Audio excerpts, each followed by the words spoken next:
ఒక సదుద్దేశం, ఒక సదాశయం లేకుండా ఒకరు కన్యాకుమారి నుంచి కశ్మీర్ వరకు నడిచిన అది ఒక నిరర్ధకమైన నడకగా చరిత్రలో మిగిలిపోతుంది. కానీ ఒక సదాశయంతో, ఒక సత్సంకల్పంతో ఇంకొకరు కన్యాకుమారి నుంచి కశ్మీర్ వరకు ప్రజలందరితో మమేకమై వారందరినీ ఏకతాటిపైన నడిపిస్తే అది ఆత్మనిర్భర భారత్ అవుతుంది. అదే కన్యాకుమారి నుంచి కశ్మీర్ వరకు ప్రజలకి వారి పరిసరాల శుభ్రత యొక్క బాధ్యతను తెలియజేస్తే అది స్వచ్ఛ భారత్ అవుతుంది. అదే కన్యాకుమారి నుంచి కశ్మీర్ వరకు ప్రజల గుండెల్లో దేశభక్తి, ధైర్య సాహసాలతో నింపితే అది పటిష్టమైన, బలిష్టమైన భారతం అవుతుంది. అది ఒక రోజున అఖండ భారతం అయి తీరుతుంది. ఒక బలమైన భారత్ కోసం, ఒక దృఢమైన దేశం కోసం, జగత్తంతా వసుదైక కుటుంబం అనే భావన కోసం 4.5 దశాబ్దాలుగా పరితపిస్తూ, పరిశ్రమిస్తూ ఆ దారిలో ఎదుర్కొన్న ప్రతి పరాజయాన్ని, పడ్డ ప్రతి అవమానాన్ని నవ్వుతూ స్వీకరిస్తూ, వాటినే విజయాలకి ఇంధనంగా వాడుకుంటూ, దేశాన్ని అభివృద్ధి పథంలో నడిపిస్తూ, భారతదేశాన్ని ప్రపంచంలోనే 3వ బలమైన ఆర్థిక వ్యవస్థగా తీర్చిదిద్దేలా నడిపిస్తున్న మన ప్రియతమ ప్రధాని, మన గౌరవ ప్రధాని శ్రీ నరేంద్ర మోదీ గారికి నా తరపున 5 కోట్ల మంది ఆంధ్రప్రదేశ్ ప్రజల తరపున నా హృదయపూర్వక నమస్కారాలు.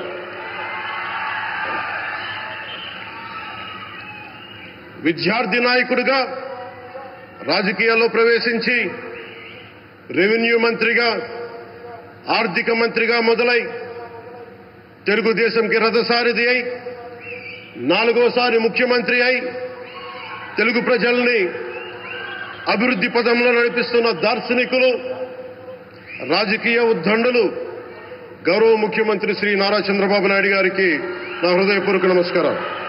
తోటి మంత్రివర్గ సహచరులైన ప్రతి ఒక్కరికి, నారా లోకేష్ గారికి,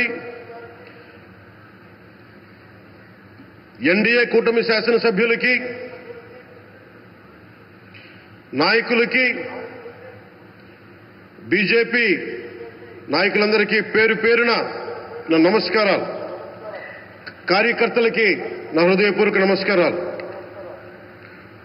బీజేపీ నాయకురాలు శ్రీమతి పురంధేశ్వరి గారికి నా హృదయపూర్వక నమస్కారాలు.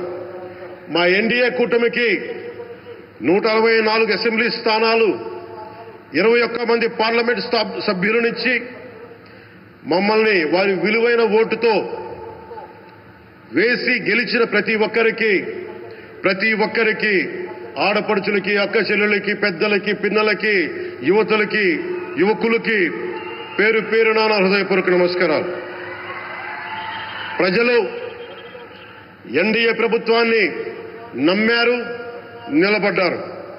అలా నిలబడినందుకే ఈ రోజున మన గౌరవ ప్రధానమంత్రి గారి సారథ్యంలో ఈ ప్రారంభోత్సవాలు కానీ, శంకుస్థాపనలు కానీ, అది దక్షిణ కోస్తా రైల్వే జోన్ కావచ్చు, కృష్ణపట్నం ఇండస్ట్రియల్ పార్క్ కానీ, గ్రీన్ హైడ్రోజన్ హబ్ కానీ, అనకాపల్లి బల్క్ డ్రగ్ పార్క్ కావచ్చు, 6 కొత్త రైల్వే ప్రాజెక్టులు కావచ్చు, వీటన్నిటిని వచ్చే పెట్టుబడి దాదాపు 2,10,000 కోట్ల రూపాయల పెట్టుబడులు, 7.5 లక్షల మందికి ఉపాధి అవకాశాలు. అవినీతితో కూరుకుపోయి ఉపాధి అవకాశాలు లేక, ఉద్యోగ అవకాశాలు లేక విలవిల్లాడుతున్న సమయంలో మీరు నిలబడ్డారు. అందుకే ఈ రోజున ఈ 2 లక్షల పైచిలకు పెట్టుబడితో 7.5 లక్షల ఉపాధి అవకాశాలు లభించి మనందరికీ ఇచ్చినందుకు మనస్ఫూర్తిగా ప్రధానమంత్రి శ్రీ నరేంద్ర మోదీ గారికి చేతులెత్తి నమస్కరిస్తున్నాం.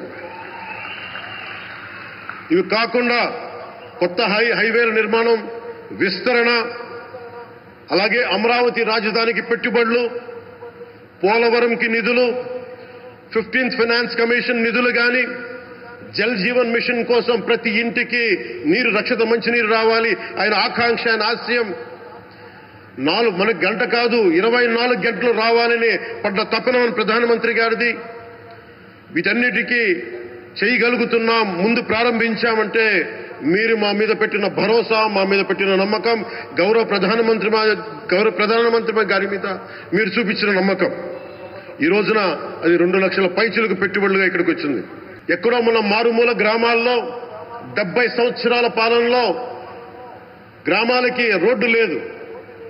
ప్రధానమంత్రి సడక్ యోజన కింద ఈ రోజున మనం మారుమూల గిరిజన గ్రామాల్లో కూడా రోడ్లు వేయగలుగుతున్నామంటే దానికి ముందుండి మాకు వెన్నుతట్టి మాకు నిధులు సమకూరుస్తుంది నరేంద్ర మోదీ గారు. భారతం అభివృద్ధి పదంలో ఎందుకు చేశారు ఇవన్నీ అంటే, భారతదేశం అన్ని రాజ్యాలు, అన్ని రాష్ట్రాలు ఏ ఒక్కరు కూడా అభివృద్ధిలో వెనకపడకూడదు. అది మనకి తెలంగాణ కావచ్చు, ఆంధ్రప్రదేశ్ కావచ్చు, ఆంధ్రప్రదేశ్లోని ఉత్తరాంధ్ర, రాయలసీమ, మనకి కోస్తాంధ్ర కావచ్చు, ఎక్కడా కూడా ఏ ప్రాంతం కూడా వెనుకపడకూడదు. అభివృద్ధిలో అందరికీ సమాన వాటా ఉండాలని చెప్పే ఈరోజు ఇన్ని పెట్టుబడులు.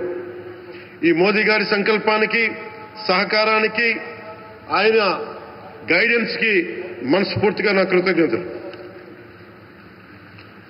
5 ఏళ్ల అవినీతి అరాచక పాలనలో ఆంధ్రప్రదేశ్ అంధకారంలో కూరుకుపోయినప్పుడు ఆ రోజున మన ముందుకొచ్చి మేము ఎన్డీఏ కూటమితో మనం నిలబెడదాం, ఆంధ్రప్రదేశ్ ప్రజల ఆకాంక్షలు నిలబెడదాం, అభివృద్ధి పదంలో నడిపిద్దామని చెప్పి ఆ రోజు ఆశాజ్యోతిలో నిలబడ్డారు.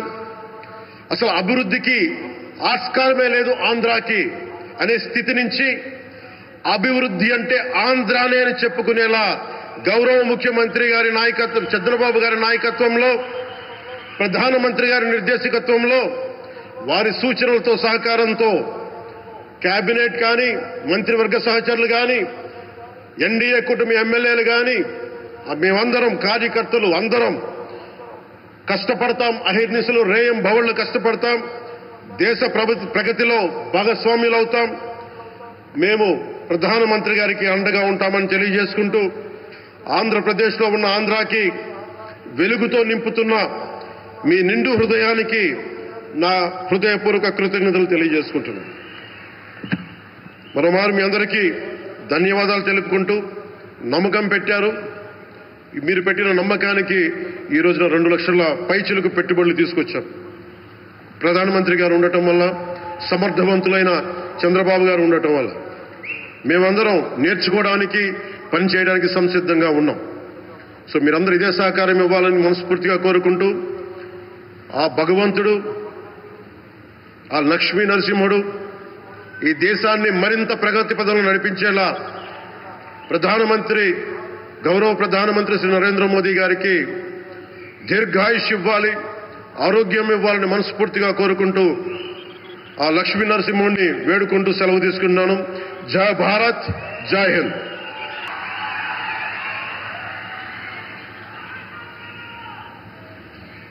Thank you, sir. Thank you very much.